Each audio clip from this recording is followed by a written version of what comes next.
Hi, I'm Aurelia, and for years I paid every bill, every medical expense, every holiday dinner, quietly, thinking that love meant sacrifice.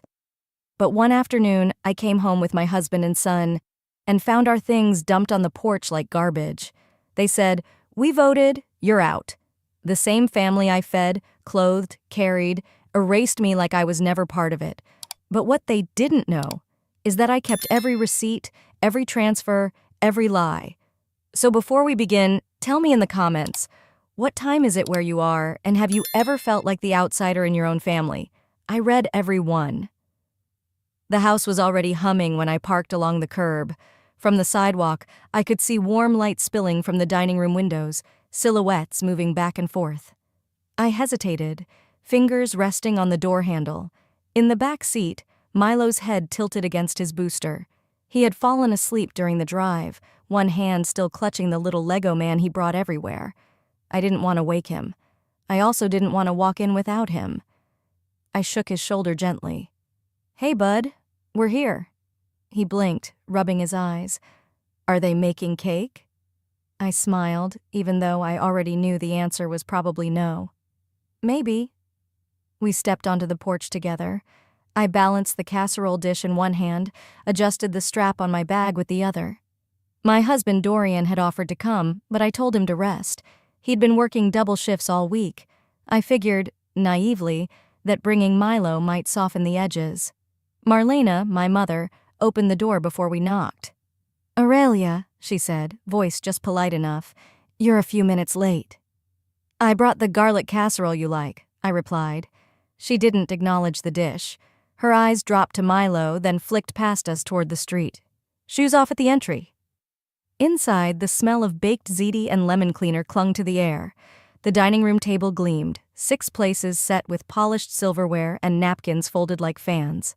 I scanned the table twice. No seat for Milo, not even a stool from the kitchen. "I guess he can sit with me," I said gently. I placed my casserole down and pulled my chair back, lifting Milo into my lap. Isolde, my older sister, glanced up from her phone.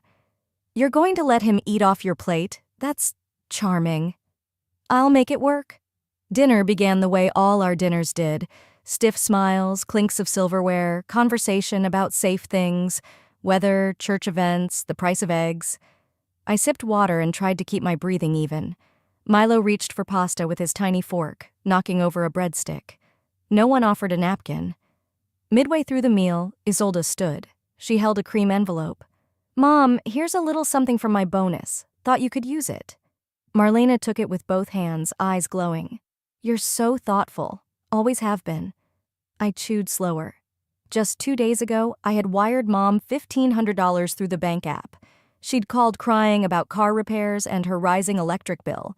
She hadn't said thank you. My name had been right there on the transfer receipt, but they didn't see it. Or pretended not to. I said nothing. The conversation drifted. Marlena gestured at the casserole. "Is this yours, Aurelia?" I nodded. "She still can't boil pasta, bless her heart," she said, loud enough for the whole table. Isolde's laugh came too fast. Even my father chuckled. Milo looked up, brows furrowed. "But I like it." I touched his shoulder. "That's okay, baby." "I'll try better next time," I said, steady, keeping the smile pinned like a badge. Inside, something unspooled, slow and acidic. Later, during dessert, my sister sent a message to someone. I caught a glimpse of it as she scrolled past me toward the kitchen. The screen lit up for a second. "She's really still trying, huh?" That night, after I'd tucked Milo into his bed back home and washed the dishes with robotic hands, I sat at the kitchen table. The same table I'd bought for our apartment, paid for with freelance projects and stretched paychecks. I stared at the leftover casserole in its Tupperware, still good, still untouched. That night, I stared at my son's empty plate, and I finally understood. I wasn't just overlooked, I was erased. I didn't sleep much that night. Every time I closed my eyes, I saw Milo sitting on my lap with no plate of his own. I saw Isolde's message, that smug little jab pretending to be private. And I saw the look on my son's face when he realized people were laughing at me. Saturday afternoon came with a faint breeze and a clear sky. What people in Ohio like to call a perfect spring day. Dorian had suggested a last-minute weekend trip just to get out of the house, he said. I agreed, mostly to give Milo something different, even if it was just a cheap little Airbnb outside town with a playground nearby. On the way back, Milo sat in the back seat, humming to himself, holding a wrinkled drawing he made that morning. I'm gonna show Grandma, he beamed. She'll love the colors. I smiled at him through the rearview mirror. She'll like it, baby. You worked hard. Dorian reached for my hand across the console and squeezed it once, like a punctuation mark. He didn't say much on the drive. He rarely did after family dinners like that. I think the silence was his way of coping. As we turned onto my parents' street, I glanced up from my phone and felt my stomach tighten. There, sitting squarely on the porch, was a line of our things: suitcases, plastic garbage bags, sagging at the corners, a box with my old laptop and chargers, Milo's toy basket half open, a stuffed dinosaur poking out like it was trying to escape. Milo squinted. Mom, is that our stuff? I didn't answer. I parked slowly, stepped out, my legs stiff and heavy. I walked up to the porch, heart hammering, and knocked twice. The door creaked open just an inch, revealing Marlena's face through the small slit. Her expression was unreadable, neither angry nor warm, just resolute. It's time you stood on your own, Aurelia, she said calmly, as if reciting something from a script. We talked about this. We did not, I said, blinking. Behind her, Isolde appeared, arms crossed over her chest. You've been here too long. It's not personal. We voted. My voice cracked. You what? Majority said it was time, she continued. We have to prioritize stability. Stability? I laughed once, hollow. You mean your comfort? Marlena shut the door a little more. Please don't make this harder. Then it clicked. My phone buzzed. I pulled it out, hands shaking. A message from my cousin appeared, screenshot attached. A family group chat I'd never been in. We all agree? She has to go. Don't drag it out. She's had long enough. She's not even pulling her weight. It's sad. Then Isolde. I'll handle it. Just act normal around her. I stared at the screen until my eyes blurred. Dorian stood beside me now, reading over my shoulder. They planned this? He asked quietly. No, I whispered. They executed it. Behind us, Milo clutched his drawing, eyes wide. Did I do something bad? I bent down, wiping at my face. No, sweetheart, not you. He looked back at the porch. Why won't they let us in? I couldn't answer that one. We loaded what we could into the car, the rest we'd come back for. I didn't cry until later, until we pulled into a rundown motel by a gas station on the outskirts. The room smelled like lemon air freshener and something older, like mildew under the surface.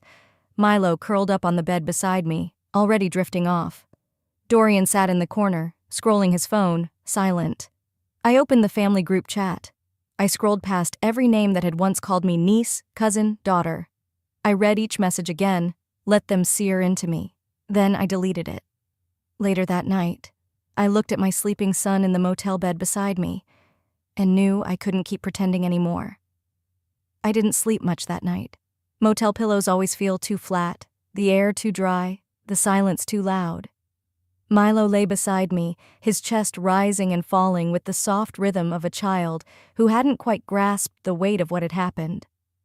I watched him, tracing the outline of his face in the dim light leaking through the curtains. I used to believe I was doing all of this for him. But something shifted inside me the moment I saw our suitcases lined up like a yard sale special. By morning I hadn't made a decision, but I knew I couldn't stay numb. The room smelled faintly of bleach and old coffee. I slid out of bed quietly and pulled on jeans and a sweatshirt. Downstairs, the front desk clerk told me about a diner 2 blocks away. I texted my friend Tanya, asking if Milo could nap a while longer at her place. She replied instantly, "Of course, take all the time you need." At the cafe, I chose a seat by the window. The courthouse loomed across the street, its heavy stone facade more familiar than I wanted to admit. I stirred cream into my coffee with a shaky hand. Dorian walked in 10 minutes late, looking like he'd just rolled out of his own regret. His hair was still damp from a rushed shower, shirt untucked under his jacket. "Hey," he said as he sat down, not quite meeting my eyes. I didn't waste time. Do you think they ever respected me? He blinked, caught off guard. What? My family, your family, everyone. Do you think they ever respected me? He exhaled slowly, eyes drifting to the window. They're old-fashioned, Aurelia. They have expectations. You know how your mom is. She didn't mean— I'm not asking what they meant, I interrupted. I'm asking what you think. There was a pause, long enough to hear the soft clink of plates behind the counter. He sipped his coffee and finally said, I just don't think it's worth hanging on to. Let it go, babe. Let it go. Like it was a misplaced grudge. Like the years I spent babysitting other people's kids while raising my own, cooking for a table that only ever rolled their eyes at my food, wiring money behind closed doors while someone else took the bow, meant nothing. I tried again, quieter this time. Do you even hear yourself? I was erased from my own family's chat. They voted me out like I was rotting fruit. He reached across the table, resting his hand on mine. I'm not trying to take sides here. Maybe it's just time we focus on us. I pulled my hand away. Funny, you've been focusing on them this whole time. His jaw clenched, but he didn't deny it. A flash of memory came back, last Thanksgiving. Isolde had laughed in front of everyone when she found out I was doing fitness videos online. Oh, wow, a content creator now. What's next, you selling tummy tea? Mom didn't say a word, just kept carving the turkey. Dorian had patted my leg under the table that night, a silent apology I never asked for. That gesture, meaningless, a Band-Aid on a cracked foundation. I stood up. He blinked. Where are you going? I grabbed my coat, to stop asking people to choose me. Outside, the cold air bit at my cheeks, but I didn't care. I crossed the street slowly, stopping at the steps of the courthouse. I didn't go in. I wasn't ready, not yet, but I stood there, staring at those gray stone columns, hands buried deep in my pockets. For years, I'd waited for a letter, a text, a crumb of recognition. But standing there, wind tugging at my coat, I realized something simple and awful. I wasn't waiting for them. I was waiting for me.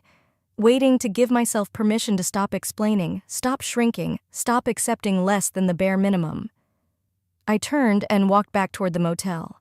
My phone buzzed. I didn't check it. Not yet. I already knew the kind of message it would be. I barely slept the night before. My eyes had scanned that message 100 times. My name, spelled wrong, under an award I hadn't even known was being given. It wasn't the mistake that stung. It was the truth underneath it. I wasn't just being erased. I was being replaced, name by name, deed by deed. A few days passed. I kept busy, mostly for Milo. We stayed at the motel and then with my friend Danielle for a couple nights. She offered her sofa and gentle smiles, and I took both, pretending I didn't see the pity behind her eyes. Then the invitation came. Isolde texted me. Nathan's class is having a reading corner dedication this Friday. He'll be on stage. Thought Milo might like it. There was no hope to see you, no warmth, just obligation wrapped in formality. I wasn't planning to go, but when Milo overheard and clutched my arm, eyes wide with excitement, I knew I couldn't say no. So Friday afternoon, I packed his sketchpad and snacks into my purse, and we walked to the school auditorium. I brought a small wrapped book for Nathan, The Wind in the Willows, one of Milo's favorites. We slipped into seats in the back row. The auditorium was filled with proud parents, the hum of chatter bouncing off the varnished floors and colorful bulletin boards. I sat quietly, palms damp. Isolde stood up front, sleek in navy, smiling like she belonged to another world entirely. And then it happened.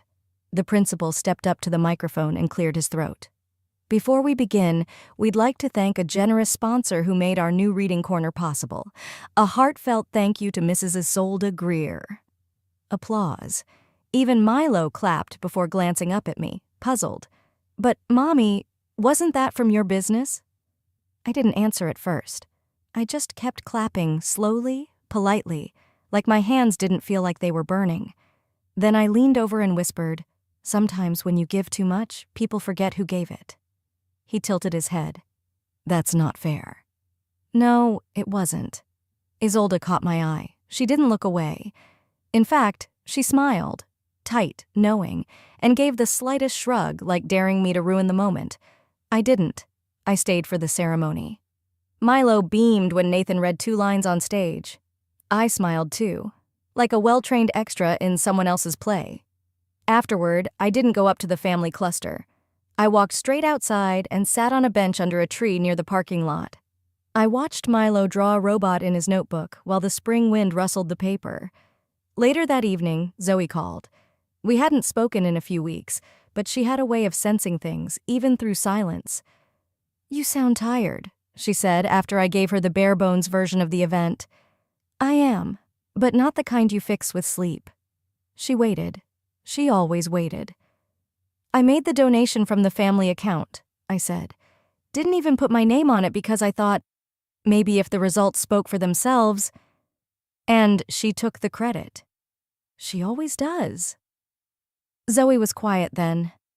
"Aurelia, you've been hoping they'd become someone they never promised to be." Her words stopped me. She wasn't being cruel, just precise. "You're not invisible because they can't see you," she continued. "You're invisible because you keep walking behind them." I stared out at the dim park beyond my motel, phone warm in my hand. I didn't cry. Not because it didn't hurt, but because I'd already cried too much for people who didn't blink. "You're allowed to stop following them," Zoe added. "They're not going anywhere different." I whispered a thank you and promised to call again soon. Then I sat still for a long time, long after the call ended. Something inside me had begun to shift. It wasn't anger, not anymore. It was space. A new kind of room clearing in my chest. Not for revenge, for air. I didn't need their thanks. I just needed to stop giving mine away to people who wouldn't even remember. That night, back in the motel, I walked past the vending machines, past the front desk, and back to our little room. Milo was curled up already, limbs flung wide like only kids can sleep. I tucked the blanket under his chin and sat on the edge of the bed. And that's when I noticed it. An envelope slipped under the door. No name, just folded once, with a small smudge of blue ink in the corner. Inside were 2 $20 bills, and a note that nearly broke me. The morning sunlight slipped through the faded motel curtain, casting a pale stripe across the scratchy comforter where Milo was still curled up. I moved carefully so I wouldn't wake him, but the crinkle of paper under the door caught my ear. I padded over, still barefoot, and bent down to retrieve it. A plain white envelope, no return address, no name. Inside, 2 crisp $20 bills, and a note, scribbled in handwriting I'd know anywhere. "Hope this helps you get back on your feet. No hard feelings. M." No hard feelings. My chest tightened. I had transferred 5 times that amount to her in February alone, for utility shortfalls, for medicine not covered, and before that, rent, groceries, back-to-school shopping for a niece whose backpack I picked out myself. I stared at the bills in my palm like they might burn through the skin. The insult wasn't in the money. It was in the smallness of it. The message wasn't generosity. It was dismissal. By the time Dorian stirred, I had already folded the envelope back up and slid it into the drawer beneath the Gideon Bible. Some things didn't deserve to be kept visible. That evening, Dorian suggested we go to dinner at Jenna's, my cousin who always played both sides but claimed to stay neutral. He said, "It might help you reconnect. Show them you're not giving up." I didn't have the energy to remind him that I was the one who'd never walked away. Still, I said yes. Not for me. For Milo. He wore a shirt with tiny dinosaur prints and held a coloring page he'd made for his cousin Lila. "Can I give it to her when we get there?" he asked from the back seat. "Of course, sweetheart," I said, brushing a crumb off my jeans. I had changed 3 times before settling on something clean but unassuming. When we arrived, Jenna's house buzzed with the usual crowd. Overdressed for a weeknight, wine already flowing, someone laughing too loud in the kitchen. Dorian gave my hand a light squeeze as we stepped in. But then I saw the table, long, beautifully set, a place card at every spot, Lila's name, Jenna's fiancé, Marlena's, even though she hadn't RSVP'd. But no Aurelia, no Dorian, and certainly no high chair for Milo. Someone, maybe Jenna's husband, saw us hovering and offered, "We didn't know you were coming, but there's a bar stool in the kitchen, if that's okay?" I nodded, even smiled, said, "No worries at all," though my throat had gone dry. We took the bar stool, just one. Dorian stood behind me. Milo perched on my lap, eating bites from my plate with the kind of quiet patience that made me ache. Lila opened Milo's drawing, gave a polite thank you, and turned back to her iPad. The salad passed hands, the wine refilled. At one point, someone said, "So lucky to have Isolde. She's always there when you need her." And I bit the inside of my cheek until I tasted blood. It wasn't rage I felt. It was something softer, sadder, like dissolving. "If you've ever felt like background music in someone else's celebration," I whispered to no one, "you know what that seat meant." Back at the motel, I sat in the bathroom with the fan running and my knees pulled to my chest. Dorian leaned against the doorframe. "You okay?" he asked, arms crossed. I stared at the tile. Maybe they're right. Maybe I was just a placeholder. He sighed. "You worry too much." That was the thing. I did worry. About keeping the peace. About being good. About showing up, even when they didn't ask. Or worse, when they hoped I wouldn't. I stood, brushed off my legs, and looked at myself in the mirror. Then I said it, low and even. Then maybe it's time I stopped showing up for places I was never truly invited to. By the time sunlight filtered through the cheap motel curtains, I'd barely slept. My body had given out hours ago, but my mind? It was still pacing the same mental hallway it had been walking for weeks. Questions with no answers, memories I hadn't meant to revisit. I turned over, trying not to wake Milo. Dorian had taken him down to the motel lobby for a waffle and juice. I had maybe 30 minutes of quiet.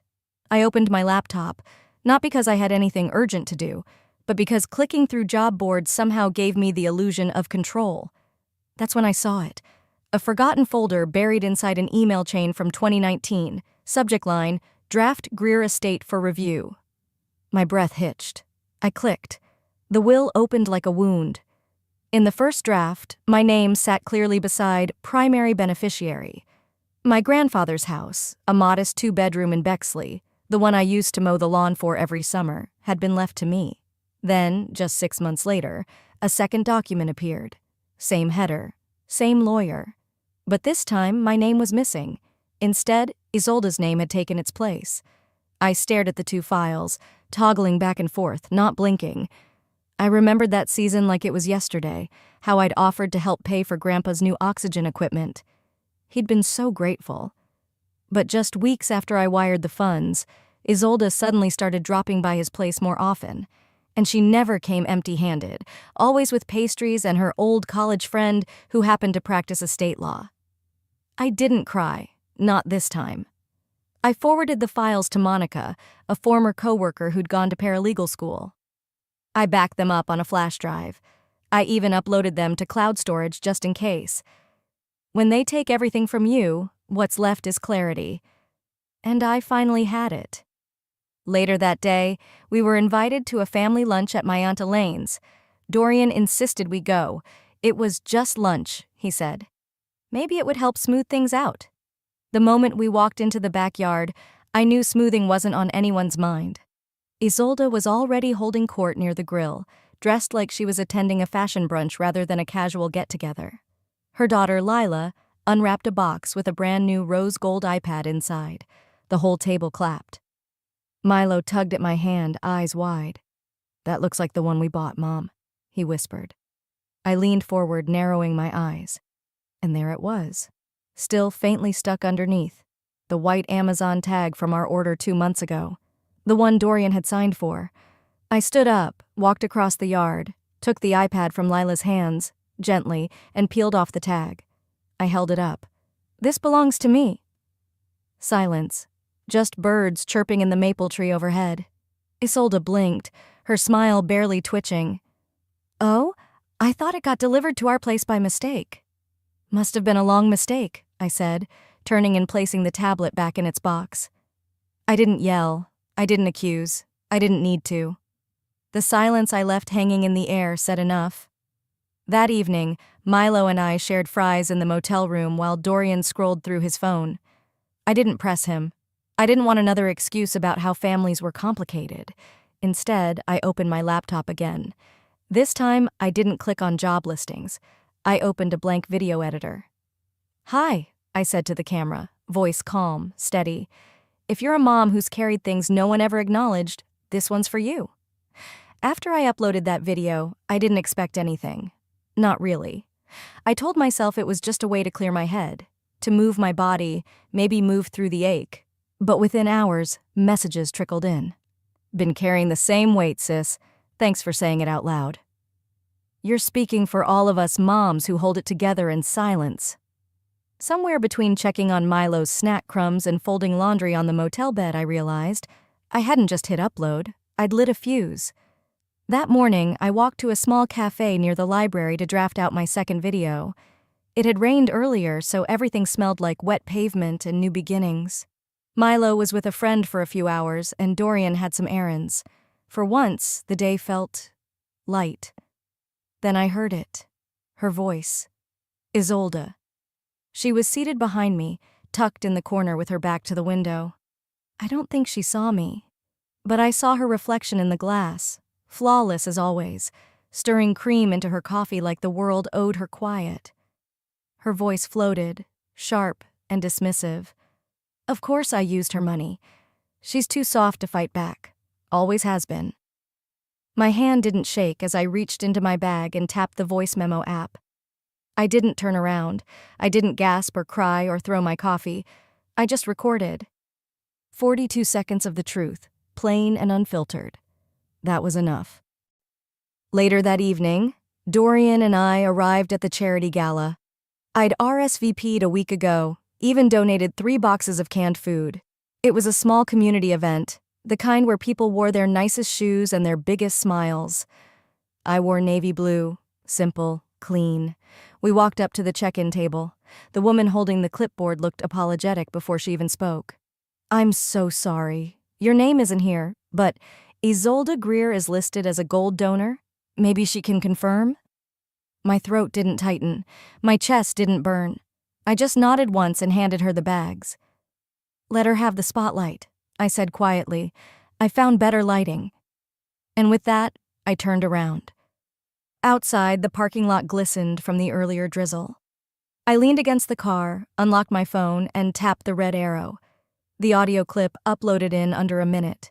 By the time we pulled into the motel lot, notifications had already started. Comments, DMs, people asking, "Is this real?" Others saying, "It was about time someone exposed her." Dorian looked over.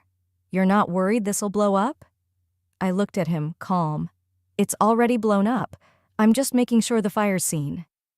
For the first time in years, I didn't feel invisible. I didn't feel erased. I felt deliberate. That night, Milo fell asleep with one of the canned goods still in his hand, a tin of peaches he refused to part with. I smiled, kissed his forehead, and opened my laptop. Tomorrow I'd film another video. Not out of spite, but because I was done being background noise. By the time the sun rose over Franklin County, I already knew what was coming. My inbox had become a battlefield overnight. Not from supporters, but from strangers throwing accusations I hadn't seen coming. Screenshots, threads, angry comments telling me I was ungrateful, vindictive, hungry for inheritance. Isolde had leaked a doctored screenshot, an old text I'd once sent in a spiral of frustration where I'd said, maybe I should just sue them all. I hadn't meant it, but now it was weaponized, recaptioned, and posted in the Central Ohio Families United Facebook group. It went viral within hours. The timing was strategic. My videos were just beginning to gain traction, especially the one with her voice on tape. She needed to hit first, loudest. Paint me as the unstable sister, the one who always had issues. So I got dressed calmly. I picked the same navy blouse I'd worn to Grandpa's funeral. No earrings, hair back. I didn't want sympathy, I wanted precision. The courthouse smelled of dust and old air conditioning. Room 2A wasn't large, but it held the weight of every truth no one ever wanted spoken aloud. I walked in with Janice, my attorney, and the manila folder clutched in my hand. My palms didn't sweat. My throat didn't close. I'd already lived through the real betrayal. This was just paperwork. Isolde was already seated, lipstick sharp, blazer pristine. She flashed a tight smile. Marlena sat beside her, wearing pearls I'd helped pick out for her anniversary years ago. Jenna, our cousin, leaned into the bench behind them, whispering. When the judge called the hearing to order, Janice began. First, the will. We showed the 2019 draft listing me as the primary beneficiary of Grandpa's property. Then we displayed the revised version, 6 months later, with my name removed. Janice spoke firmly, timeline in hand, highlighting the sudden increase in visits from Isolde during Grandpa's final months, often accompanied by her friend from the legal office. Next, the bank records. Quiet transfers, grocery reimbursements, school tuition covered in silence, all from me. Then the audio. I watched Marlena closely when the clip played. Of course I used her money. Isolde's voice filled the room. She's too soft to fight back. No one moved. Even Marlena looked shaken. Then came my turn. From my bag, I pulled the same envelope Marlena had once shoved under my motel door, with $40 and a note. Hope this helps. No hard feelings. I walked to her, calm, and slipped a blank check into it. In case you ever want to return what I gave, I said, loud enough for the room. Adjust for inflation. I turned to leave, but not before retrieving one last thing. The chair. The small wooden chair I used to feed Milo in, the one they claimed was part of the house. I'd bought it. I had the receipt in my tote. I picked it up and walked out with it cradled in my arms like a memory that belonged to no one but me. Some people think justice is loud, but walking out with the truth, intact and untouched, that's louder than anything they can scream. The sun poured through the east-facing windows of my new apartment as I unfolded the last box labeled Milo Books. I arranged his favorite stories, dog-eared picture books, the one about the talking tractor, and his worn copy of The Very Hungry Caterpillar, into the small shelf beside his beanbag. He was in the other room, humming to himself while coloring a sunset. For the first time in years, I didn't feel like I was unpacking into borrowed space. This place belonged to us. I glanced at the corner of the screen where my YouTube dashboard pulsed. 75,082 subscribers. A number. A quiet roar. Proof that showing up for yourself can echo farther than years of being quiet for others. The phone rang, and I didn't need to look to know it was her. Marlena. I let it buzz until voicemail picked up. A moment later, I opened the transcript. We just didn't know. We thought you'd always be there. I stared at those words like they were a riddle I had finally solved. They didn't mean remorse. They meant expectation, a misplaced sense of permanence, as if my presence had always been an unspoken guarantee, like the porch light or the spare bedroom. Later that afternoon, I was sorting paperwork when my fingers brushed the edge of something familiar in the drawer. The envelope. The same one from the motel floor weeks ago. The paper had softened at the edges, and the crease down the middle was more prominent now. I opened it, empty. I stood there for a long while, not angry, not hurt, just aware. That envelope was the last thing I ever gave them. Not the $40, not the years of transferred deposits or late-night pickups, but my silence, my willingness to hold my tongue in rooms that gladly swallowed it. I tucked it back in the drawer. I wanted the reminder. That evening, Milo and I took our usual walk to the corner park. Spring had finally begun to shed the last gray of winter. He skipped ahead, stopping to poke at a patch of dandelions. Then, as kids do, he asked something big like it was nothing. Do you think they'll ever say sorry? I didn't answer right away. Instead, I looked up at the blue sky between the branches. The same sky that stretched over the house we left, over the courtroom, over every room where my voice had been minimized. Maybe, I finally said. But we're not waiting for it anymore, are we? Milo nodded like that made perfect sense. He ran off to the swings, and I sat on a bench nearby, letting the quiet settle over me. Back home, after his bedtime routine and one more rereading of The Giving Tree, I sat at my desk. I opened my laptop and began outlining the next series for my channel. I titled it, The Reclaim Series, Strong Starts for Silent Women. I typed it slowly, carefully, then saved the file. Across from me, the chair I'd taken from my parents' house, our chair, the one I'd fed Milo in when he was still all cheeks and giggles, stood solid. It no longer begged for a place at their table. It had one now. A real one. And the will? It sat in my inbox unread for days. I didn't need to open it again. I hadn't inherited a house or a name or a title. I'd inherited myself. Sometimes justice isn't about what you take back. It's about what you refuse to carry anymore.